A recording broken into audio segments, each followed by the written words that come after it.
Hello, class, and welcome back to our cardiopulmonary segment.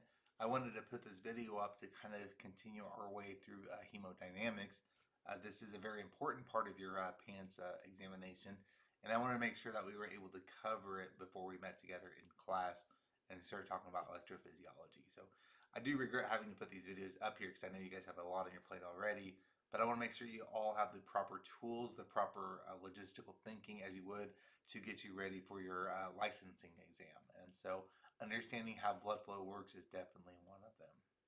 So I did put this up here just kind of as a practice problem, more of a teaser than anything. I won't actually have you guys do math on our exams.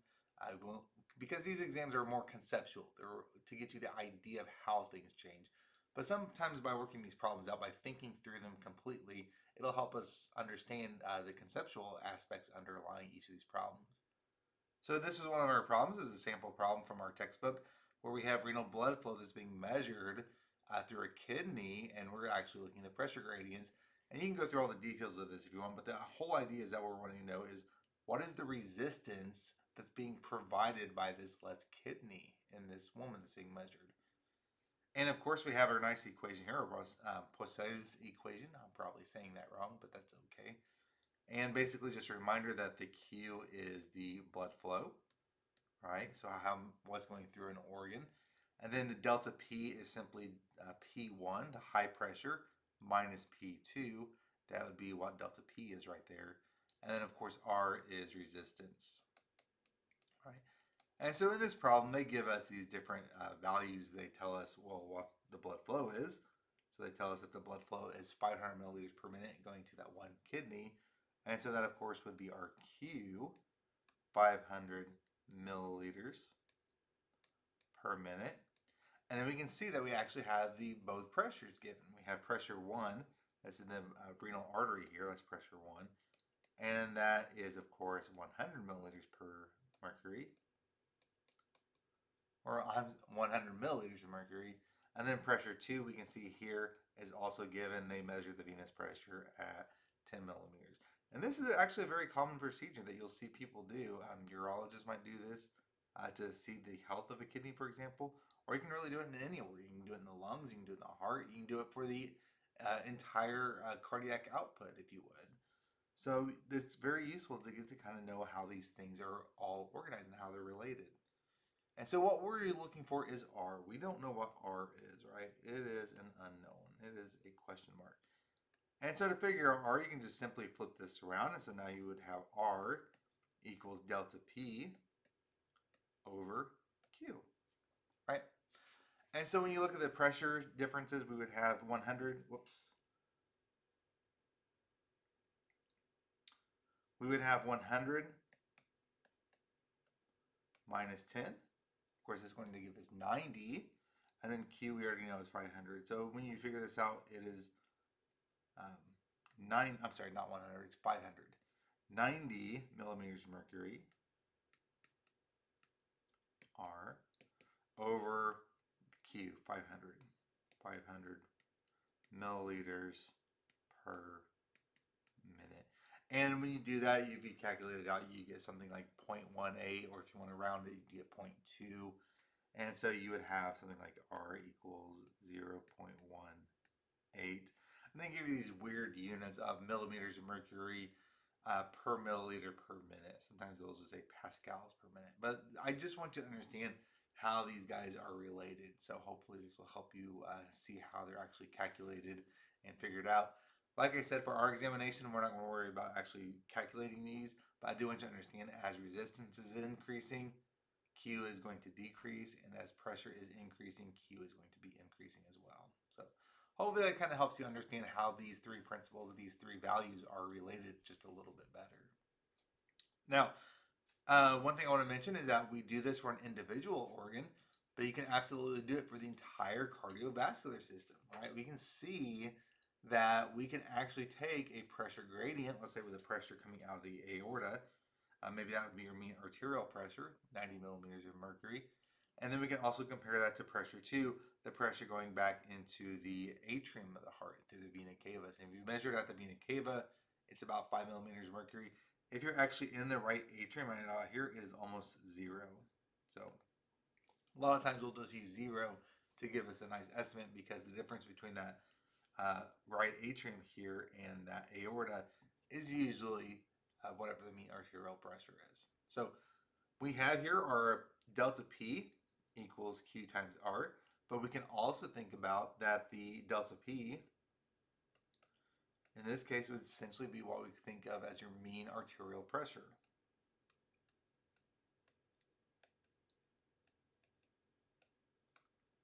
It is the total pressure gradient, the difference here between the blood leaving the heart and the blood coming back to the heart. And that's really what we like to think about. This is really what this whole thing is leading to, is basically how it's relating to your mean arterial blood pressure. And we'll go into more detail about this, not next week, but probably the week after. And then we can also say Q. Well, what is Q? Q is actually referring to the cardiac output. How much of the blood is leaving the heart? So we can say that Q is basically the cardiac output. Whoops, not Q-put. How about output? Whatever is leaving the heart. And then we can think about R. R is what we call the total peripheral resistance. Total peripheral resistance is basically the amount of resistance in the entire circulatory system, right? So R is your total peripheral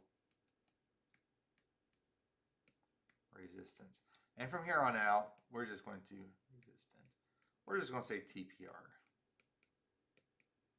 So we'll show you this later on, but basically we can do this kind of equation where we can say that, okay, your cardiac output, which is essentially the same thing as Q, is the same thing as the mean arterial pressure over total peripheral resistance. Total peripheral resistance. So when we see these equations, all we're simply doing is rearranging this formula here, this very basic, this very essential formula that we already know, and we're kind of bringing into play for the entire cardiovascular system, where we have whatever the cardiac output is the mean arterial pressure over the total peripheral resistance. And the idea I want to put in your head here now is that hopefully you can understand, as total peripheral resistance increases, cardiac output would decrease, just like we saw with our resistance. And likewise, as the mean arterial pressure increases, cardiac output would also increase. So these are going to be becoming very important into play as we start looking a little more at our blood flow as it's going through the vessels. So this is showing us the pressure profile. So we're thinking about the high versus low pressures. You'll notice, of course, the highest pressure here is in the aorta. Don't pay attention to the squiggly lines just yet. What we're going to focus on is this straight, smooth line. That's the mean arterial pressure. That's what we're really thinking about. When we look at the squiggles, that's essentially the systolic blood pressure. So there's systolic blood pressure and diastolic blood pressure. And what we're doing here is just taking the average, if you would. And so what we're going to think about is the average, the mean arterial pressure. And here we can see that it's highest in the aorta. We've just left the heart, nice big blood pressure. Then, as you can see, it's going to continue kind of slowly decrease a little bit. But then you're going to see this drop. You're going to see this big pressure drop. And the important thing to note here is that that big pressure drop is occurring in the arterioles. The arterioles, as I mentioned in lecture, are the kind of the gateway, if you would. They're going to be the ones that really regulate total peripheral resistance. So these guys are going to be regulating blood pressure. More specifically, this will be your diastolic blood pressure, but that's going to help regulate especially diastolic. But we will see there are some ways it can also affect other things too, but that's the big thing. So arterioles are the big guys here for that reason. All right. So now that we hopefully understand, we're starting to put this together. We're starting to understand how this whole flow is related to the cardiac output and the mean arterial pressure and the total peripheral resistance. We can start to think about how resistance is being affected. And so here we have our same equation, the R, which is delta P over Q. And now we're just going to focus on R. What's going to be the big things to think about with resistance? And so This comes back to our good friend Poiseuille's, I think is his name, something French name anyway. Don't worry about units. I'm not too concerned. The big thing is pressure over volume time is the big unit. The thing I want you to focus on is this. Resistance has three major variables that we're thinking about. There are three things that are really going to affect resistance. Notice a couple of things. Length. L is length. The length of the blood vessel. Notice it's on the top of the equation, the top number. That means as the length of a blood vessel increases, the resistance increases. And hopefully this makes sense because you have to go through a longer tube to get to the other side. So the longer the tube is, the more friction you're going to have against the wall, the more overall resistance you're going to have. So keep in mind, as length increases, what's going to happen in resistance? Resistance will also increase. It'll get higher and higher and higher. Now let's look at the denominator. The denominator, actually before we get to the denominator, let me show you this other factor here. Viscosity. Viscosity is this kind of funny little letter here, kind of like an N with an extra whoop at the end of it. That's viscosity.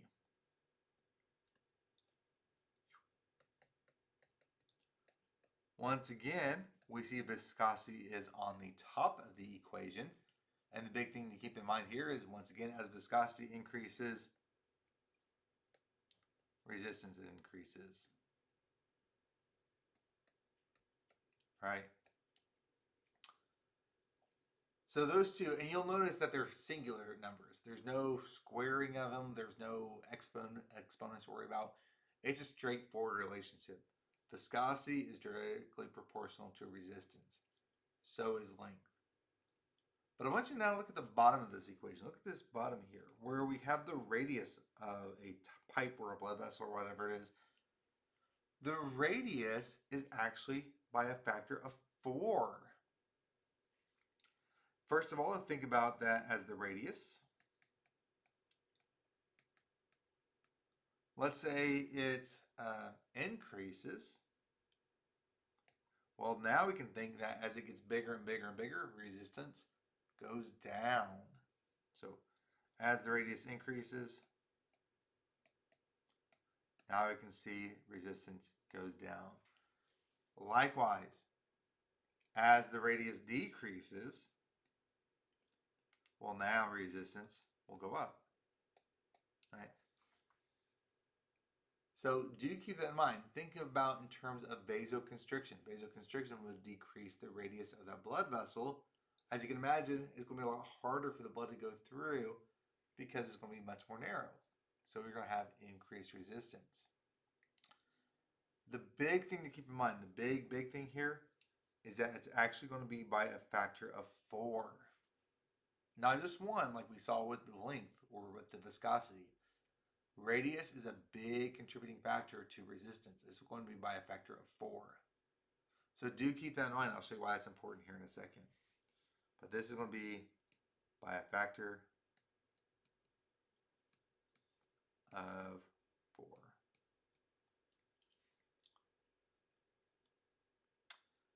So, what's going on? Why do we want to know this? Well, here's one of our clinical impact questions. Let's say we have a patient, Mr. Jones, has a 50% occlusion in the left descending artery. Left descending artery is, of course, one of those arteries that are the coronary branches of the coronary arteries in the heart. Obviously, the branch of the left coronary artery, that's going to be supplying the left anterior ventricular wall. Now we want to know, well, if he has a 50% occlusion, by what factor will the blood flow be decreased? How big of an impact? Is it going to be a small impact or a large impact? And the thing to keep in mind, when you're dealing with 50%, that is 1/2. That is half the blood. That is not half the blood flow, half the radius. Right? So when we're working this out and we look at the Poiseuille's equation, we want to think about, okay, actually, let me go back here. Yeah. There we go. We want to think about, how do we figure this out? Well, whenever you see a fraction like this, all we're going to do is take it and use it as R. And so what we're saying here is that basically this is going to be a factor of 2 to the 4th.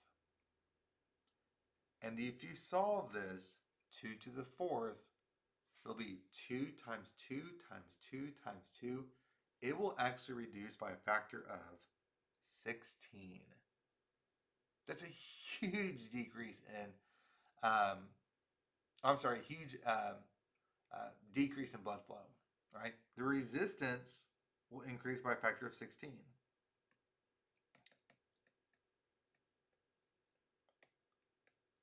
I'll say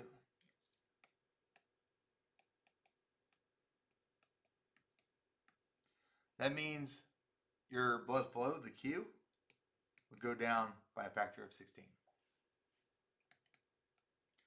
Once again, guys, this is not going to be a math equation type of exam. It's all conceptual, but the thing I wanted to point out is that you'll always see whenever you reduce something by half, it'll actually cause a difference of a 16-fold in resistance, for example, like this. So that's a pretty drastic difference. That's not just a small subtle difference, that's huge. And as you can imagine, the heart's going to have to work that much harder just to make sure the blood can get to that part of itself. All right, so we're just going to mention this as a kind of a recap of the Poiseuille equation is kind of modified to this. What we're doing is basically taking the Q here, and then we're going to use this for R. So before, what we're talking about, where it's R was equal to 8,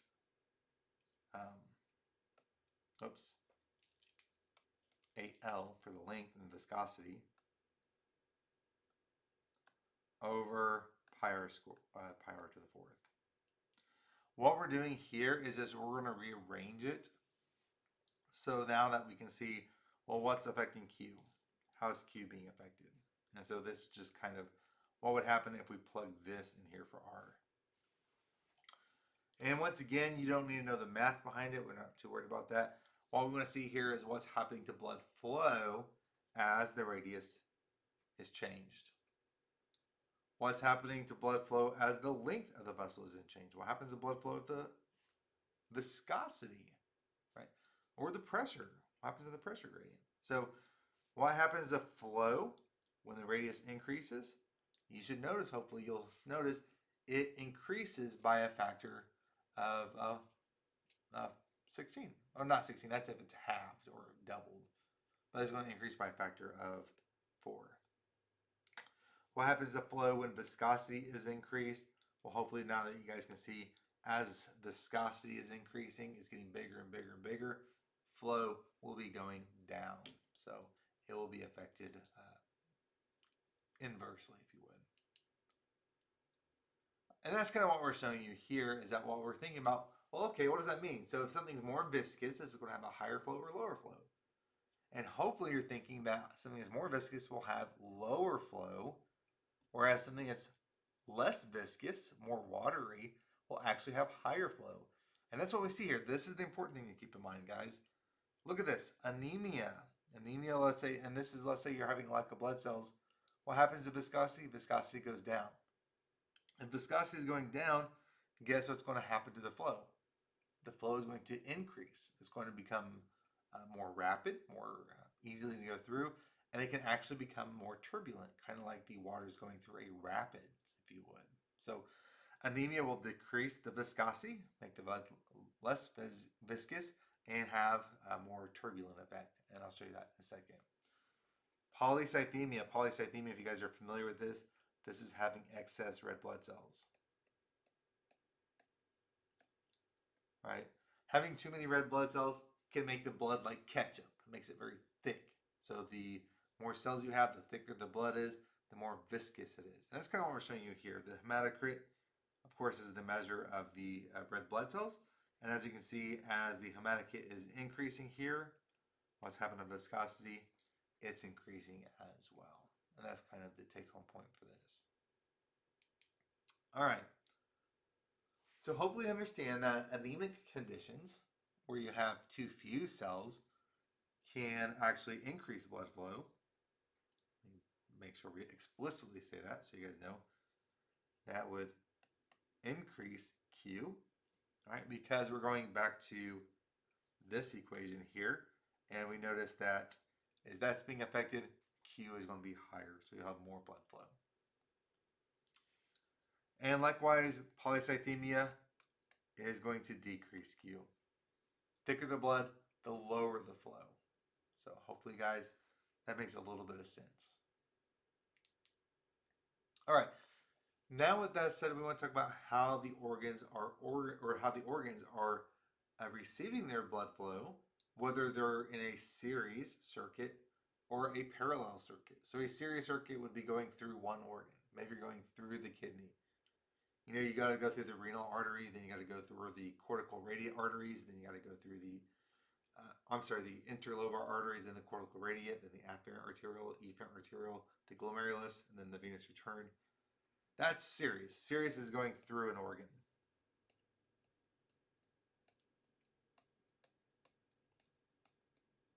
Okay. Or whether you're going through multiple organs. So when we talk about blood flow to the GI tract, you'll have some blood flow going to the stomach, some blood flow going to the intestines, some blood flow going to the spleen. So that's going to be kind of parallel when you have blood flow through multiple organs.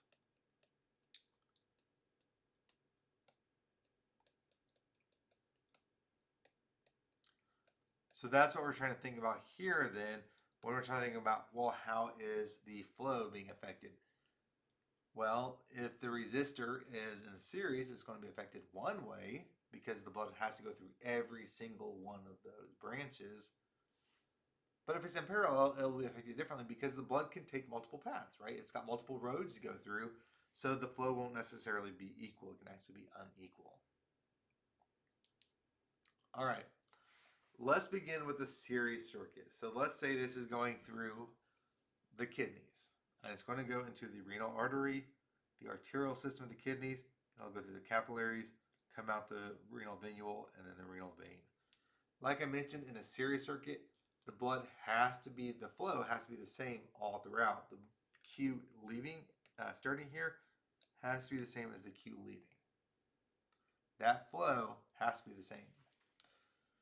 So how is resistance going to be affecting this? Well, when we look at this, you'll notice that the resistance, what we're going to do is add up the resistance at each and every point. So because of this, because R is always the same, not always the same, I'm sorry, Q is always the same, to get the resistance, the more points you have to go through, the more structures, the higher the resistance. So the more and more structures you add, resistance will always be greater total than any individual resistance. This is kind of like the series circuit, if you guys remember that, probably from high school or maybe undergraduate, or maybe even middle school, I forget. But a series circuit, you have resistance at every single point. So if you add more and more resistors, that will increase the overall resistance. That's the idea here. Now, if we compare this, I'm sorry, we'll get to the parallel circuit in a second. This is giving us our example of the series circuit. So notice, like I mentioned earlier, this is the blood vessels within an organ. So we're going in one organ, out the other. And as a reminder that the arterial resistance is going to have the highest resistance at any point. And that's, of course, as we've seen earlier on our graph, the greatest decrease in pressure will occur in those arterioles.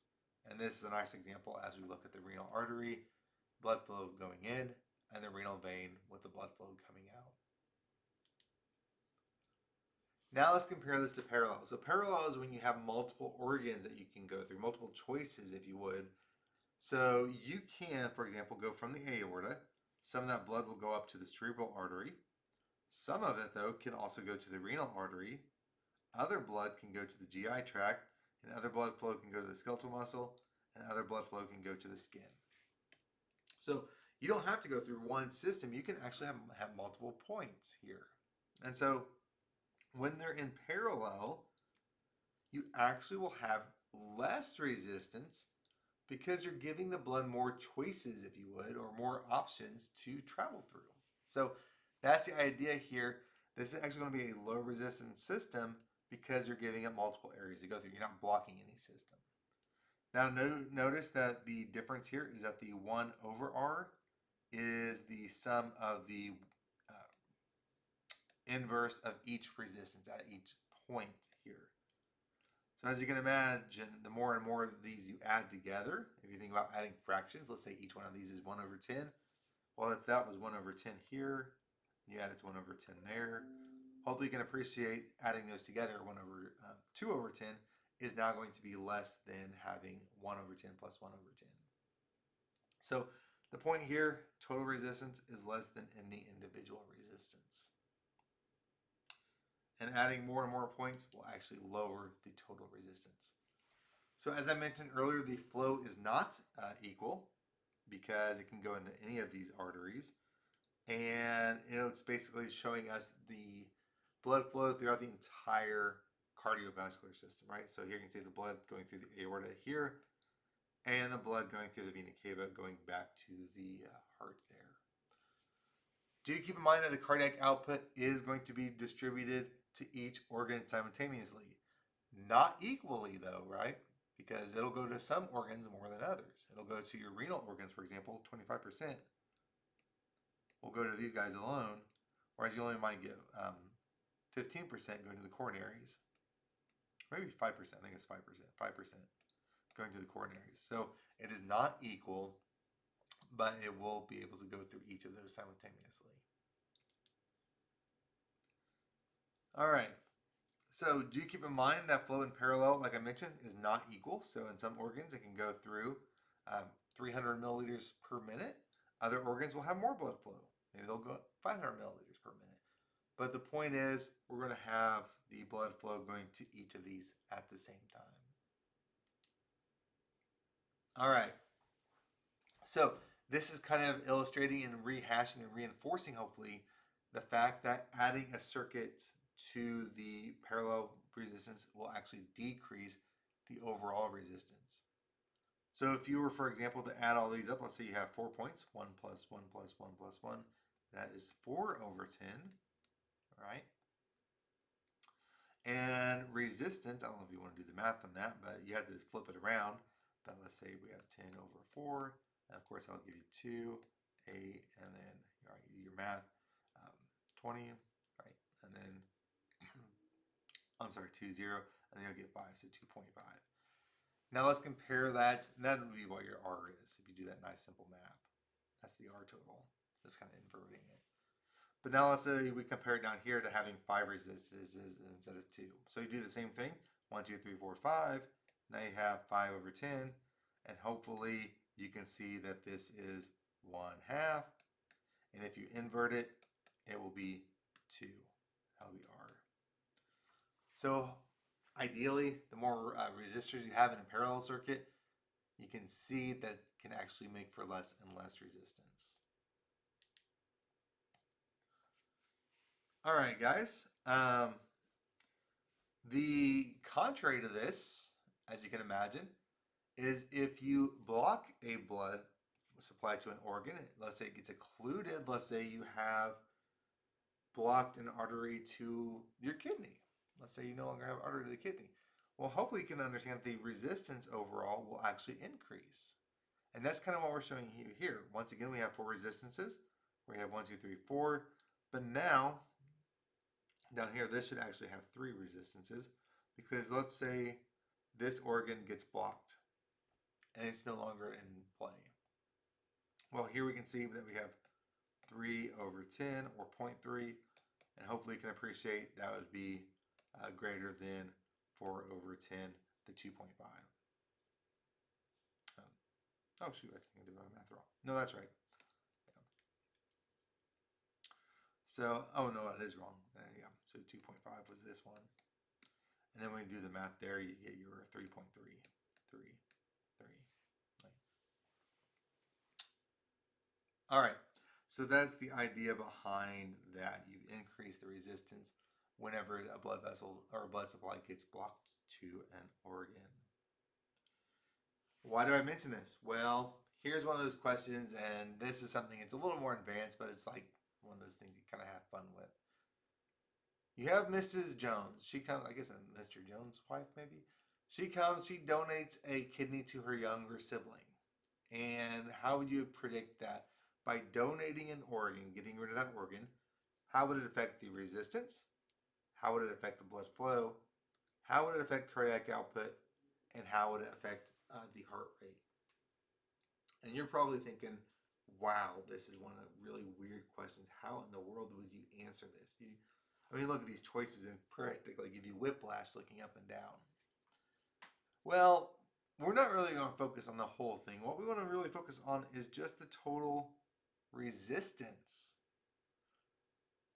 Excuse me, this is the idea I want to put in your head. What is resistance going to happen, right? Think about this.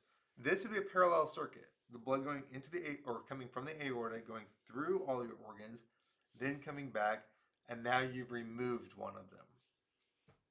So you can imagine, let's say here is the resistance before. Let's see, oops. Actually, we'll use this. This is good. Let's say we have 4 resistances. And we can once again do the math if you like. 1 plus 1 plus 1 is 4 over 10. And then if you want to do the math, of course, 10 divided by 4, which we've already done, 2.5. That would be your resistance. Right? And that's because it's on the bottom. But now let's say that we're doing one organ gets removed. So she donated a kidney. The kidney is no longer there. And so we've lost that blood supply to that one organ. So now hopefully we can see that this will be our 3 over 10. And then we can do our fraction if you'd like. And 3, and I'll go in there 9, and I'll go 1, 3.33. So what happened to resistance? Well, by removing an organ, resistance increased. She now has higher resistance. You guys see how that would work?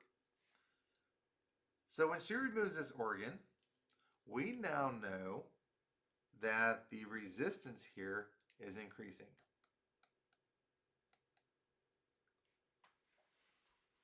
Because she got rid of one of those pathways of the parallel circuit.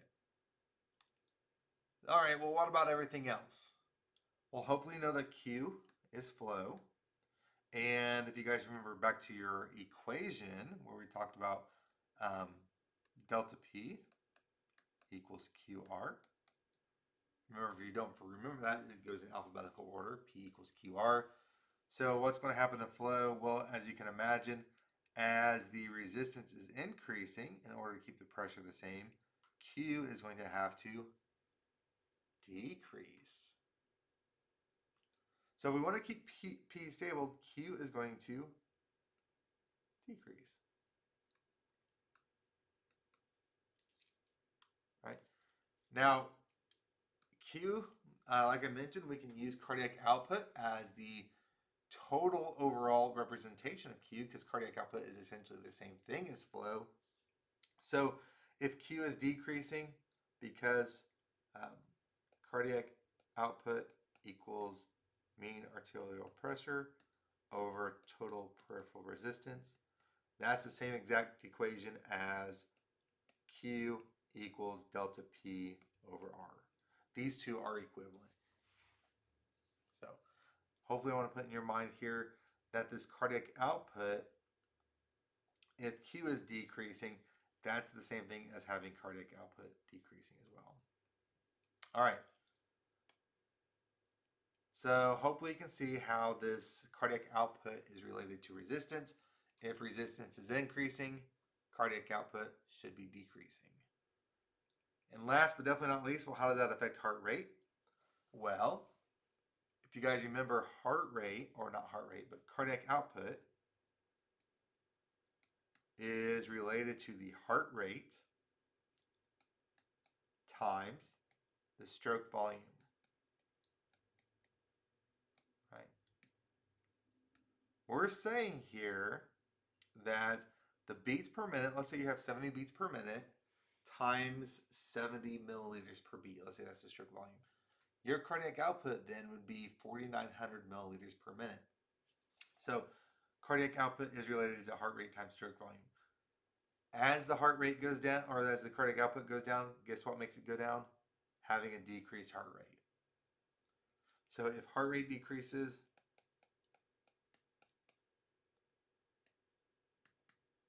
that means we also have a decrease in cardiac output.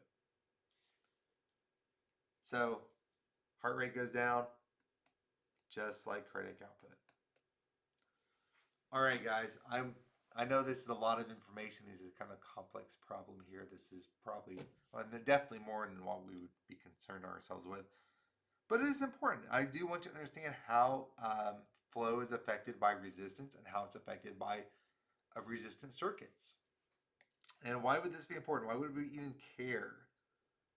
Well, let's say Miss Jones is your patient and she comes to talk to you. She donated her kidney. And now she comes maybe a year later and she's concerned because she's gaining weight. And so you start to interview her, you measure her heart rate, and you notice, guess what? She has bradycardia. Right?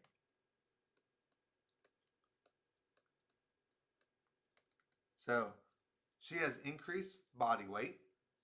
She has bradycardia. Her heart's rate slowing. I'm sorry, she has increased weight because she's concerned about her weight. And now she has bradycardia. What's your next follow-up question, Mrs. Jones? How do you feel? Does it feel cold in here to you?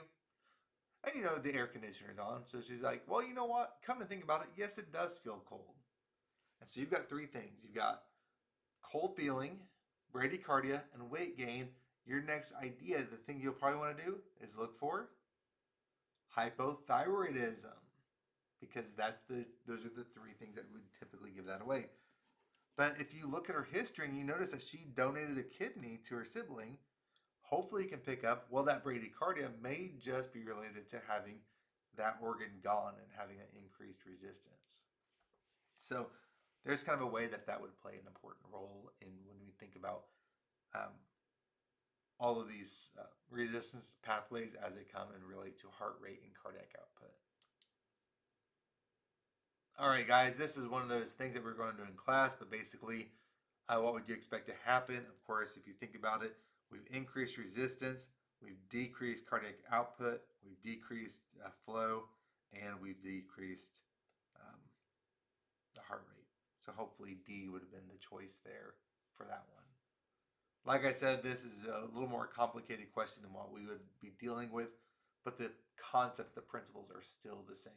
And they're still very important to your understanding of hematology. All right, guys, I mentioned this before, but it's worth repeating and rehashing that we can use this formula here for the total cardiac output, where Q is the same thing as the cardiac output, and then the pressure gradient is the same thing as the mean arterial pressure, and the R is the same thing as total peripheral resistance. So here we have the blood leaving the heart, that's P1, and the blood coming back to the heart is going to be P2. Quite often we'll measure the blood pressure in the atrium, and usually that might be around 0, maybe up to 4 millimeters of mercury. So, all right. Hopefully now that we have a little broader understanding of blood flow and resistance, there are some other important concepts you need to be aware of. Types of blood flow. So the thing that we're aiming for in our blood vessels, we want nice, smooth blood flow, and this is called laminar blood flow. Laminar blood flow is when everything's going very smooth, very straightforward. And what we see here is that the blood flow next to the wall here is almost not moving at all because of friction. There's not much blood flow going next to the wall. It can't really get through. So more blood flow is going to happen next to here, and then as you get to the center, it's going to get faster and faster and faster, and you get this kind of parabola appearance. That's streamlined blood flow. That's exactly what we want. Velocity is highest in the center, very much not so much in the periphery. But what happens if we get some type of atherosclerotic plaque in the arteries? Let's say we have a plaque here, and it's narrowing this area, and it's narrowing it unequally. Well, now you can see that we do not have that streamlined blood flow because now we hit a wall here and we get some resistance. And so now the blood starts to circulate and it starts to come back, and all the energy gets wasted. Instead of going forward, all that energy is going off in these cattywampus directions. So with turbulent blood flow, energy is lost is going to be is going to cause energy loss, and you're going to have this resistance to flow. So this will affect, not only are we talking about going through a narrower tube, we're talking about going through a narrower, rough tube. It's like going through a very crowded supermarket. You just can't get through. You got to go one way and the other and the other. You're trying to pass these slow people that are just sitting in the aisles and you can't get around them. And you spend all that energy just trying to get to your milkshake or to your apple or whatever it is you're going after. So now we need to have a lot of energy to push that fluid through compared to laminar flow. So one way that we like to measure blood flow, whether it is going to be laminar blood flow or turbulent blood flow, is through this number which we call Reynolds number. And Reynolds number is going to tell us, should we expect to have laminar flow or should we expect to have turbulent flow? And so you can see here there's a few things that will be a factor: the diameter of the vessel, the velocity of the fluid going through, and the density of the fluid. Is it a very viscous blood or is it a very aqueous type of blood? And then over here we'll have the viscosity here, and the viscosity is going to make it more viscous. Cool. So the thing is this: if the increase in the diameter or the density or the velocity, all of these things are going to cause a higher Reynolds number. And that is going to indicate a more likelihood of having turbulent blood flow. So you'll notice if you have a high Reynolds number, let's say they use this kind of standard over 2,000. If it's at 2,000, it can go either way. But if it's up to 3,000, for example, that's more likely going to have turbulent blood flow. So all of these things, increased diameter, increased velocity, the faster it goes, the more turbulent it can be, and the more dense it is, the more turbulent it can be as well. If it's less than 2,000, then we can predict laminar flow. So laminar flow, as you can imagine, is pretty much the opposite. The big thing here, as you can imagine, viscosity. Right? And I know that might be kind of counterintuitive, because the more viscous something is, you kind of think about, well, how does that affect things? Well, imagine squeezing tube from a toothpaste. It almost stays exactly uniform with each other. Right? It's going straight out. Everything's going in the exact order that you want. So yeah, the more viscous something is, the more likelihood that you'll have laminar blood flow than turbulent. So if it's always over 3,000, that's the big take-home point. That's going to be turbulent. If it's less, then you're not quite as positive. It's not an absolute number, so some people have variable Reynolds numbers, and other factors, of course, would play a role as well.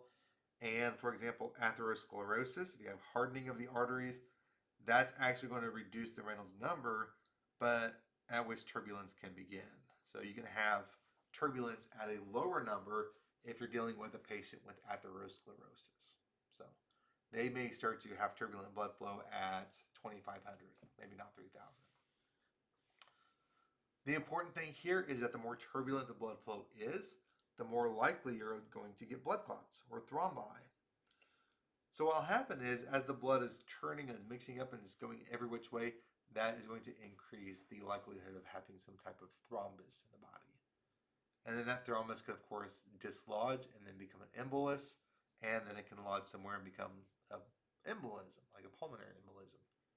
That's one of the reasons why they say people with atrial fibrillation, right, atria are not contracting properly, they'll do this, that'll actually turn the blood, that'll make it more turbulent, and that would increase the likelihood of having a thrombus.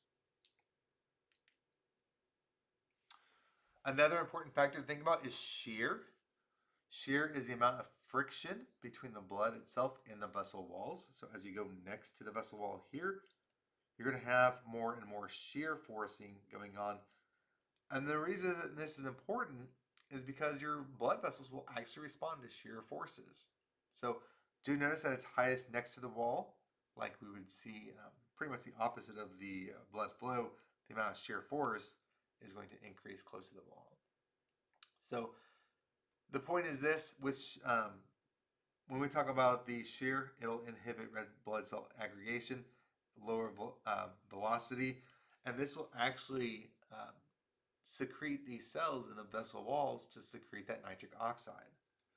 And if you guys remember, nitric oxide secretion, that is going to be a vasodilator. So if the blood vessels are too tight, you can imagine you're going to have too much shear. So it would be a sign that they need to relax, they need to dilate, and then that can reduce the amount of shear force against the walls. So like I mentioned earlier, this is, just a second ago, this is the nitric oxide, and that's going to cause that vasodilation. So vascular smooth muscles will relax, that'll cause vasodilation, and that'll return the shear forces back to homeostatic levels. So these are how we can actually control blood flow at localized areas, even within organs. We can regulate this. All right, guys, this is one of these other triads that you'll be coming across, and you'll definitely be talking about this later on. But we have another special triad called Virchow's triad. Virchow's triad is basically what three things we have in common that will increase the likelihood of having thrombosis, right? When is a patient at risk for having a thrombus? And so we can see that there are three main things here. We talked a little bit about having the shear force or the turbulence. And you can imagine as you have turbulence, you're going to have the increase of a thrombus. That was one of them. Hypercoagulability, where you can have the blood wanting to, that would be under abnormal blood flow. That's the turbulence. Hypercoagulability is where the blood would want to coagulate or clot. So some of us will have a genetic predisposition towards that. And if you have this condition, then that can definitely increase the likelihood of a thrombus forming. And likewise, or last but not least, endothelial damage. If you damage the lining of your blood vessels, if you damage this lining, that's going to cause that turbulent blood flow. And that will increase the likelihood of having a thrombus. So do keep in mind these triads, they are very important, but there's another one, Virchow's triad. All right, a couple other things to keep in mind with terms of turbulent flow. Turbulent flow is going to give us what we call Korthoff sounds. And these are the sounds, of course, that you listen for when you're measuring somebody's blood pressure, right? So what happens here is as you're measuring somebody's, went to the wrong way. As you're measuring somebody's blood pressure, you put that sphygmomanometer on their arm. It's a fancy name. You gotta love that. You increase the pressure. Obviously, you're going to increase it above their systolic blood pressure. So maybe you'll increase it to 150, 160. And then you're going to slowly release the air, the pressure from inside, and you're going to listen. And what you're going to listen for is the moment the blood vessel opens up and it starts letting fluid back in. As it does, because you have this narrow opening right here, that's going to make turbulent flow. And it's that flow that's going to give you that sound. So that's what we're talking about with that Korthoff sound. Hearing that sound is going to tell you the systolic blood pressure. And then as long as the blood flow is turbulent, you'll keep hearing it, and hearing it. But as the pressure decreases, as you release the pressure from that bag, eventually the blood vessels will return back to normal, and then they will have laminar flow again. And laminar flow is silent, so you will not hear it. All right, guys, so that's just a little bit about what these sounds are that you're actually listening for when you take somebody's blood pressure. When you clamp the artery shut, obviously you hear no sound, but as the blood flow is turbulent going through that narrow passage, you start to hear the systolic blood pressure. But then when it returns back to normal, now you've got laminar flow again, and you don't hear that sound anymore. And when you no longer hear that sound, that'll be the indication of your diastolic pressure, which will be down here. All right, guys. So other important things about turbulent flow, why is this important in other areas? Well, because these are murmurs. These are where you're getting murmurs. When those valves shut, if the blood flow is not completely blocked off, you're going to get some turbulent flow in there, and that's going to give you those audible sounds that you can pick up with a stethoscope. The same concept also applies to your arteries. If you hear these turbulent flow in your arteries, we would actually call this a bruit. A bruit is an audible vibration that goes through the turbulent blood flow going through an artery. One thing to keep in mind, for example, if you guys remember anemia, because the blood is getting less and less viscous, this may lead to a bruit. May be heard as a bruit. Because you're going to hear that blood just whooshing through like rapids in a river. So you might be able to also take this with a stethoscope if you've listened for the main arteries. Another important reason why we need to know these. All right, guys, just a couple more things about wall tension. Wall tension is another important one because this is going to be the tension or the pressure on the arterial walls. So we can see here that the blood inside is putting this pressure all along these arterial walls like this, stretching them out. As they get bigger and bigger and bigger, that's going to cause more and more tension. Do notice that there is a relationship here that the higher the pressure, the higher the tension. That should make sense. It's like blowing up a balloon, right? That's exactly what it is. The more air you put inside the balloon, the higher the tension. The more blood you put in the vessel, the higher the tension. Likewise, the radius will also affect it. If you're having that same amount of pressure, but you have a bigger radius, well, as you can blow up the balloon more and more and more, it's more likely as it expands to pop, right? And that's the same concept here. Is that the radius gets bigger, if the pressure is the same, then that can increase tension. So you increase pressure, you increase tension. You increase the radius and the pressure is still there, then you've increased tension. Of course, you do want to keep in mind the arteries that have the major amount of tension, aorta being one of the biggest ones. That is a nice big artery that has a lot of pressure inside of it, a lot of tension. Why is this important? Well, because of aortic aneurysm. So here we have another example to where you can have an arterial aneurysm. Specifically in this case, we're talking about the aorta. But what happens is these aneurysms, as the pressure starts to push outward, is just like the balloon, they can keep expanding, expanding, expanding. And so because it has a greater radius, its wall tension will actually be greater than that of the other blood vessels. It'll have a higher tension there. And as it gets bigger and bigger and bigger, it's going to be more likely to burst, which is why we are very cognizant when we're treating patients with an aortic aneurysm. So we don't rupture this artery here, so we can repair it. All right, guys, one last thing I want to mention is something called compliance. I mentioned this a little bit in lecture, also known as capacitance. This is basically the amount of how you can stretch a blood vessel, how easily it is to stretch. Do notice that with capacitance, compliance, the increased volume, you increase the compliance, increased pressure will also increase compliance. This is essentially the inverse of elasticity. Something is very elastic, it's like a rubber band. It will recoil, it will come back. If something is very compliant, however, it'll stretch and it will hold, it will stretch, it will hold, it will stretch, it will hold. It can continue to stretch and hold. As you can imagine, veins are very compliant.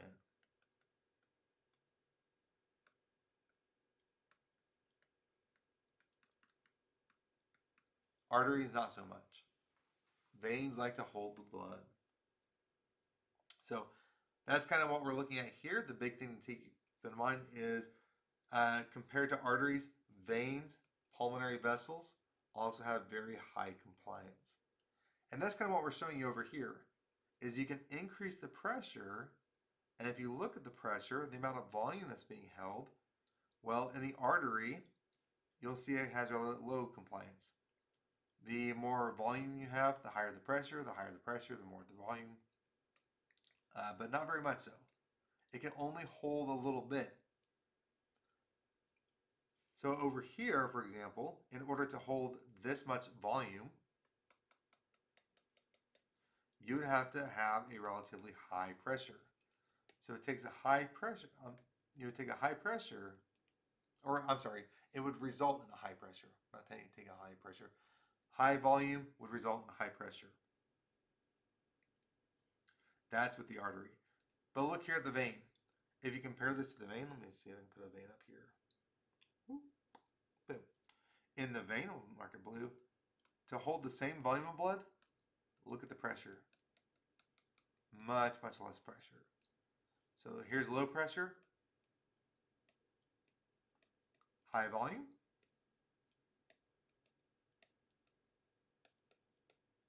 You compare that to our artery friend over here. Here we have a high pressure with a high volume. Same volume. Do you notice as we age, here's an atherosclerotic artery. Now you can hold much less volume under that same amount of pressure. So, yeah, volume goes way down. Why is this important? Well, because veins are going to hold most of your blood. Major source of your blood reservoir, 70%. So do keep that in mind. Beyond the vein, it's also important to realize that the other system is the pulmonary system. So pulmonary arteries, pulmonary veins, they can hold a lot of blood. So, and that's important to think about because as the blood starts to back up through the heart, it's going to go into the pulmonary circuit. Pulmonary circuit being very compliant, it can continue to hold that blood. So for an old artery to hold just as much volume as a young artery, the pressure must be higher in the old artery. That's the idea here. So like I mentioned, compared to arteries, veins have a very high compliance. They can hold a lot of blood. Arteries have a low compliance, not so much. Do keep in mind that the flow through each of these is going to be a little bit different. So in the arteries, the flow is corresponding to the radius. These two are proportional. The smaller the radius, the higher the flow. Right? And it's by a factor of 4. This is important because when we talk about arteries, we're going to have what we call arterial constriction.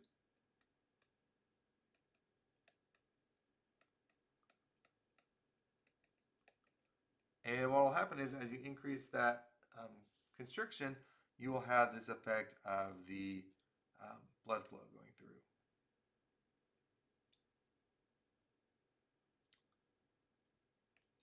Look at the venous return though. Venous return, veins are different. Because the veins are different, what we can see here, it's actually proportional to the radius, but it's going to be proportional to the inverse of the radius. So that means as you can hold more and more blood, you can, as the radius increases, let's say the radius increases like this. I'm sorry, I think I said it maybe wrong the other way. That should be important because as the radius increases, Q goes up. I can't remember what I said a second ago, but hopefully that makes sense. In this case though, as the radius increases, the venous return is going to actually decrease. And that's because this blood can hold more, or these vessels can hold more blood. The veins will hold more blood. So you can keep pumping and pumping blood in there, and the radius increases, but as the radius increases, it's just going to be like a swimming pool. It's not going to be like a fast river like we see in the arteries or the arterioles. It's just going to pool. It's just going to sit there. So why is this important? The reason this is important, guys, is because it's going to determine how do we shift our blood from one compartment to another. How do we get to go from the arteries to the veins, or how do we get to go from the veins into the systemic circuit? So when we think about total blood volume, we will have circulating volume. This is often what we call stress volume. If you guys remember, stress is on the arterial side because that's under that pressure. It's high pressure. But look on the venous side. The venous side is pooled. This is what we call unstressed.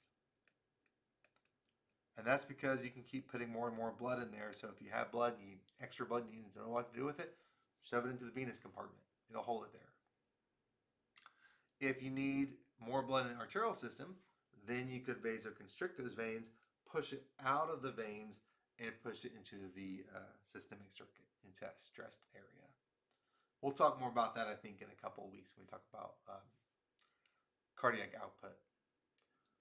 So why is this important? Well, when we think about what if we have a hemorrhage? You have a patient that has a hemorrhage, they're bleeding, they're losing blood.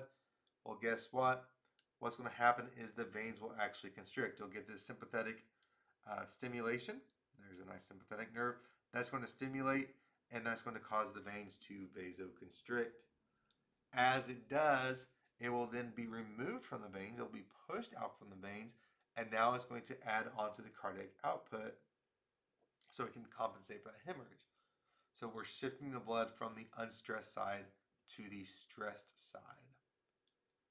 So the thing to keep in mind, this will be both passive and active. Active stimulation is going to be done by the sympathetic nerves. So the sympathetic nerves will, as you can imagine, will be helping us to constrict those veins and bring them back to normal.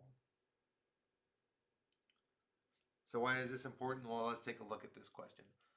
A patient in your hospital has signs of dehydration. You decide to give fluids intravenously. Why is the rate of infusion so important?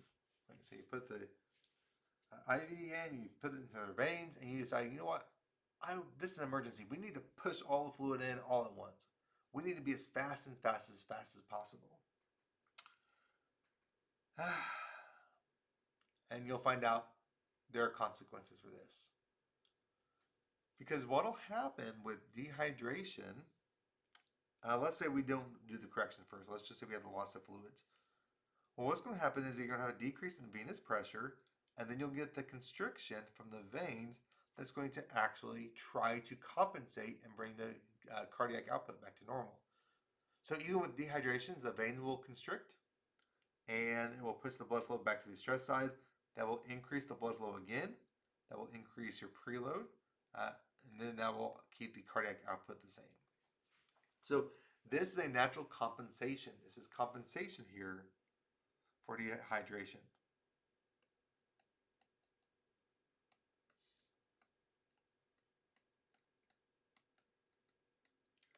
But now let's say you want to give fluids, and you decide to give a lot of fluids all at once.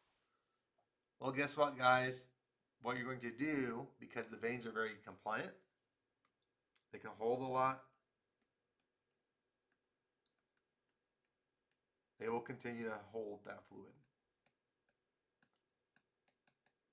And what's going to happen is with an infusion, you're actually going to increase the amount of pressure on that side. You're falsely telling the veins, hey, there's a lot of fluid in here. We don't need to respond. You're telling the veins, there's plenty of fluid right here. And what they're going to do, they're going to actually distend. And because they're compliant, because they can keep distend, you're going to have this pooling of blood on the venous side. And guess what happens when blood pools on the venous side and the veins are distended and they don't contract? Well, then any blood you add to the body will stay on the venous side, and it will not get back into the stressed volume. So what will happen? You will get a reduction in blood flow because all the blood is pooling in the vein side. And guess what? That'll result in a loss of venous return and loss in preload, and cardiac output will ultimately decrease. So you can actually have a consequence of this if you do not watch the fluids that you are administering. This is why when we think about these systemic veins, fluid loading or fluid infusion is so important, because it will increase the venous pressure, which can then cause the distension, cause the expansion of these veins. So therefore, the fluids as they add, they will not be contributing to the cardiac output. And in fact, they can actually be taking away from the cardiac output because of that signal that you're adding all those fluids into the veins. So do keep in mind, guys, that the large volume and the compliant nature of the veins will act to buffer the changes in the venous return and the cardiac output. And the actual venous return to the normal, to the heart, that's supposed to be heart, is determined by the venous pressure gradient, the amount of blood going on one side of the heart to the other. So do keep in mind, this is often why we use these nice instruments here. They will monitor the amount of blood going into, or the amount of fluid rather, the amount of fluid going into the individual so that they don't over flood or over dilate the veins. Very important concept to keep in mind, especially with things like dehydration, hemorrhaging, and whatnot. All right, guys, we've already mentioned this. This is just talking about our largest pressure drop in the arterioles. So I just thought I threw that in there, a little bit of extra. One other thing to keep in mind, guys, is the pressure. So we want to think about the pulse pressure and the mean pressure. So we'll start using these terms more and more, especially as you guys get into clinic. And what you want to think about is this relationship here. When we consider systolic pressure is going to correspond to the cardiac output.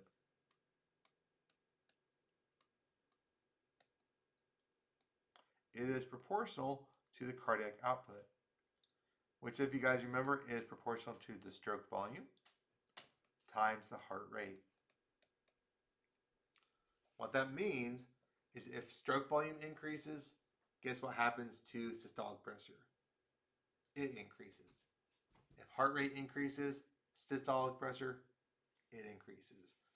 The big thing to keep in mind, the big one here, will primarily be the stroke volume, although heart rate can contribute as well.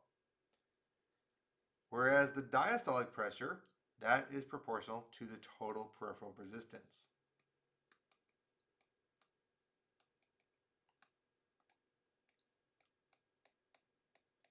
And you guys remember TPR is determined largely by arterial constriction and arterial dilation.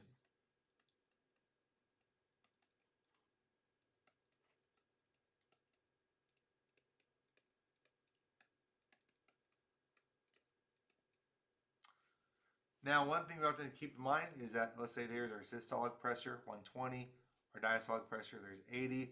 As you can imagine, every time this pressure goes up, you'll go to 120, it'll come back down. That's going to be corresponding to your pulse, right? So when you feel somebody's pulse, maybe along their wrist or their neck, or their radius, we would call this the pulse pressure. So the pulse pressure is simply the difference between these two. How much is that getting raised as you're measuring somebody's pulse? One thing to keep in mind, you'll see this little kind of notch. It's kind of an interesting little notch here. It's what I call a dichotic notch. That's actually going to be from the mitral valve shutting as the blood is leaving the heart. So when the ventricles contract, they eject, all that pressure goes up. Well, the blood will basically hit the wall here during systole, and then it'll cause that little bit of turbulence. So that'll be the mitral valve against the flow.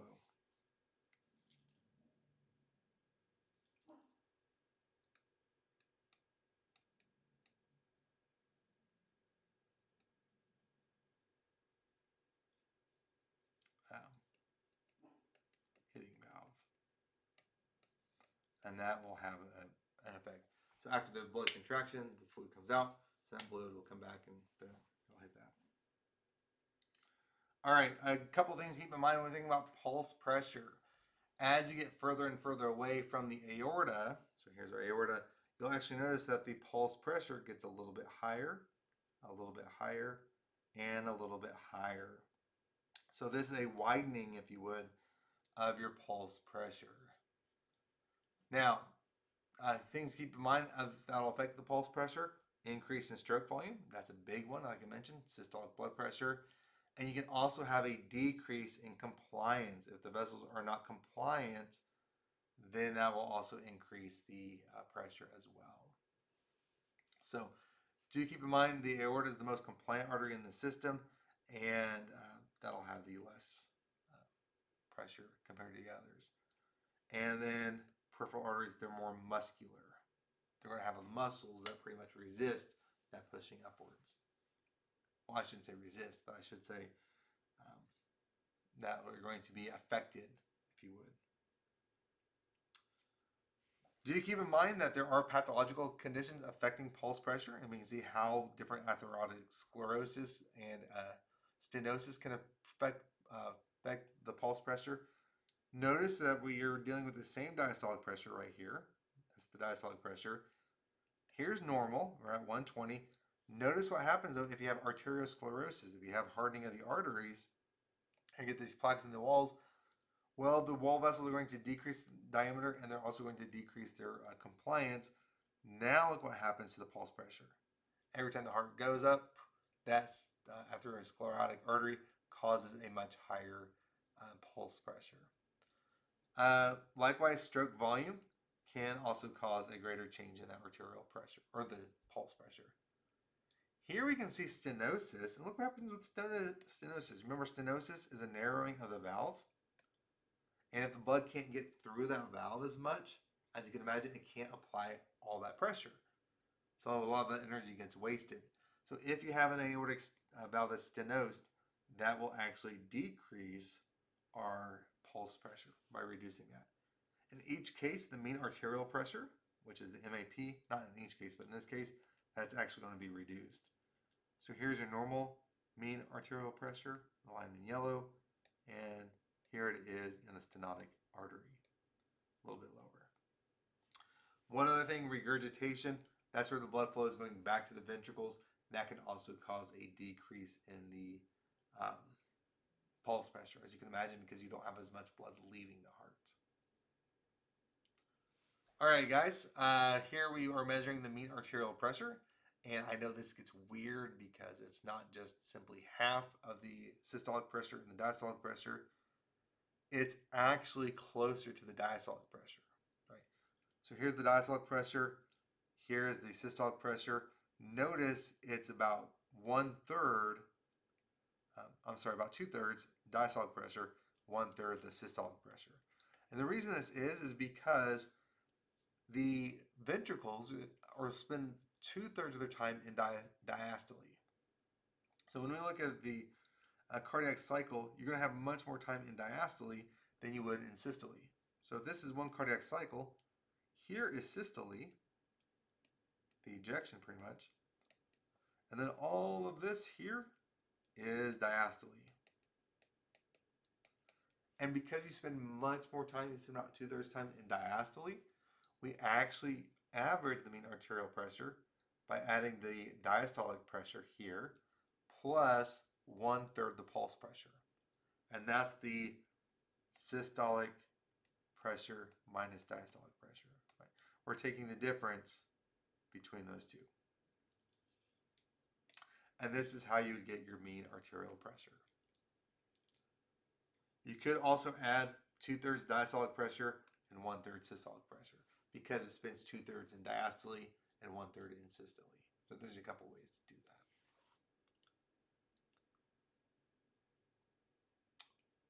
All right, guys. So here's one of those questions. What is the mean arterial pressure in a person who has an arterial blood pressure of 145/90 measured by a stethoscope and sphygmometer? And you're trying to figure out, well, how would I figure this out? Well, systolic pressure is 145. Diastolic pressure is 90. Do you just take those two and add them and divide them by 2? No. What you would do is take your diastolic pressure, that's 90, and you want to add the pulse pressure. To get the pulse pressure, you're simply going to take the difference between those two. Systolic minus diastolic. So if you do that, 145 minus 90, that would give you 55.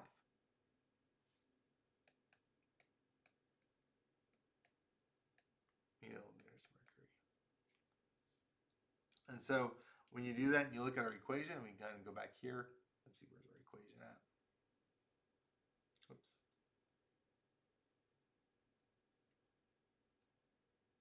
There it is. Diastolic pressure plus 1/3 the pulse pressure. So what we're going to do is take that and divide it by 3. That should give us the mean arterial pressure.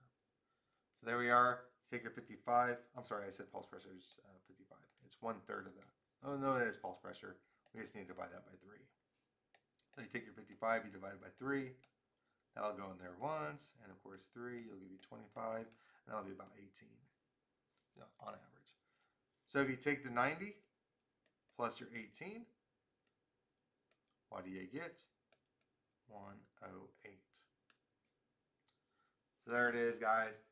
A nice way to figure out your mean arterial pressure. So these are one of the things that you will definitely deal a lot with clinics and clients, because blood pressure is one of those huge situations that we deal with patients, as you can imagine. All right, guys. One last thing I'll mention, things that affect the mean arterial pressure. Of course, the cardiac output. As the cardiac output goes up, mean arterial pressure would increase.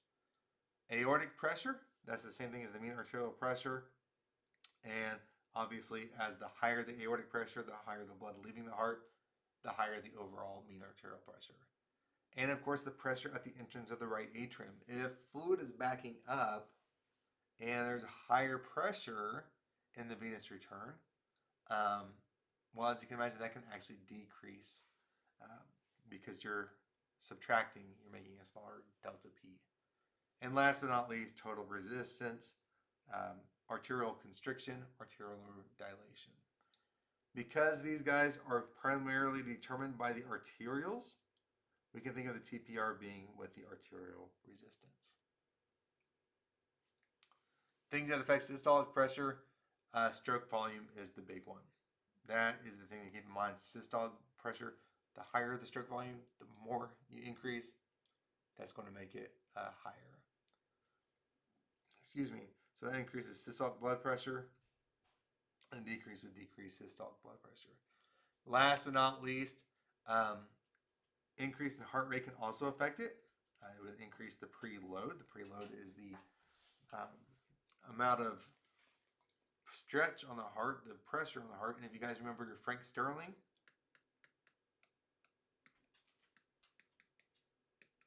as you stretch the heart, more blood is going in. Guess what? It's going to contract even stronger.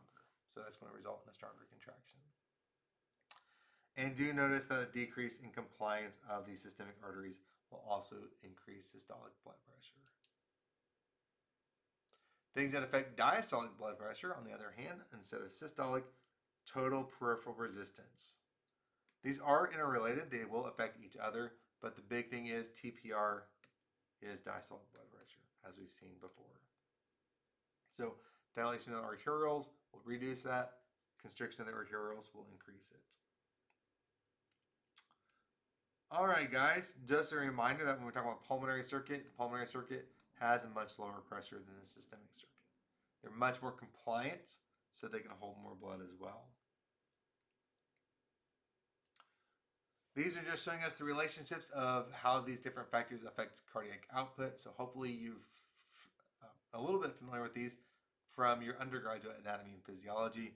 But just keep your reminder that contractility, if it increases, stroke volume increases. Preload increases, stroke volume increases. Afterload decreases. Remember, afterload is how much force you have to apply to open that aortic valve. If you have less afterload, that will also increase stroke volume. That's the big one there for the cardiac, or for the systolic blood pressure. Heart rate, of course, heart rate times stroke volume will increase the cardiac output. And then this kind of just ties everything in together. Keep in mind, Q is the flow, change in pressure over resistance. Notice that cardiac output is the same thing as flow, and that's pretty much the mean arterial pressure. That's what we're thinking about there. TPR is the same thing as our resistance.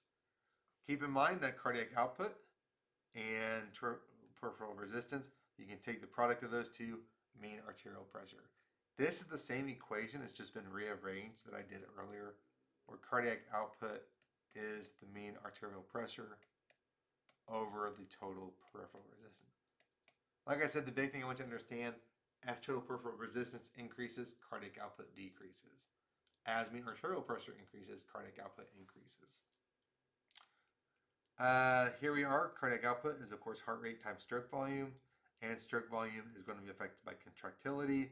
And we'll get to this later on, but that's all going to be affected by intracellular calcium levels. All right, guys, we've covered a lot of ground today, so we're going to leave it here for the night, and this should cover all of our hemodynamics. So this will be a big This is one of those parts of the pants that students sometimes have trouble with.